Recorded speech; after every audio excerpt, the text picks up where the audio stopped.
ഇന്ന് പെട്ടെന്ന് ഉണ്ടാക്കാൻ പറ്റിയ നല്ലൊരു മാംഗോ പുഡിംഗ് ഉണ്ടാക്കാം.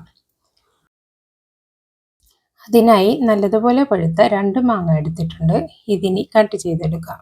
ഇനി മധുരത്തിന് ആവശ്യമുള്ള പഞ്ചസാര, 1 കപ്പ് പാൽ എന്നിവ കൂടി ചേർത്ത് മിക്സിയിൽ നല്ലതുപോലെ അരച്ചെടുക്കാം. ഇനി ഇതിലേക്കുള്ള കോൺഫ്ലവർ മിക്സ് ഉണ്ടാക്കാം. അതിനായി ഒരു ബൗളിലേക്ക് 2 ടേബിൾ സ്പൂൺ കോൺഫ്ലവർ കുറച്ച് പാലൊഴിച്ച് മിക്സ് ചെയ്ത് മാറ്റിവെക്കാം. ഇനി പാൻ അടുപ്പിൽ വെച്ച് മാംഗോ മിക്സ് ഒഴിച്ച് ഫ്ലെയിം ഓൺ ചെയ്ത് ഒന്ന് തിളച്ച് തുടങ്ങിയാൽ 1 നുള്ളു ഉപ്പ് ചേർത്ത് മിക്സ് ചെയ്യാം.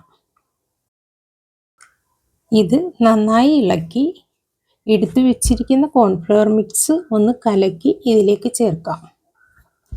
ഇനി കൈവിടാതെ ഇളക്കി കൊടുക്കാം. കുറച്ച് ടൈം ലോ ഫ്ലെയിമിൽ കൈവിടാതെ നല്ലതുപോലെ ഇളക്കി തിളപ്പിച്ച് കുറച്ചൊന്ന് കുറുകി വന്നാൽ ഫ്ലെയിം ഓഫ് ചെയ്യാം. ഇനി ഇത് സെറ്റ് ചെയ്യാനുള്ള ബൗളിലേക്ക് ഒഴിച്ച് ഒന്ന് ടാപ്പ് ചെയ്ത് ചൂടൊന്ന് മാറിയാൽ ഫ്രിഡ്ജിലേക്ക് വെക്കാം. ഇനി ഇത് 2 മണിക്കൂർ നല്ലതുപോലെ തണുത്ത ശേഷം എടുക്കാം.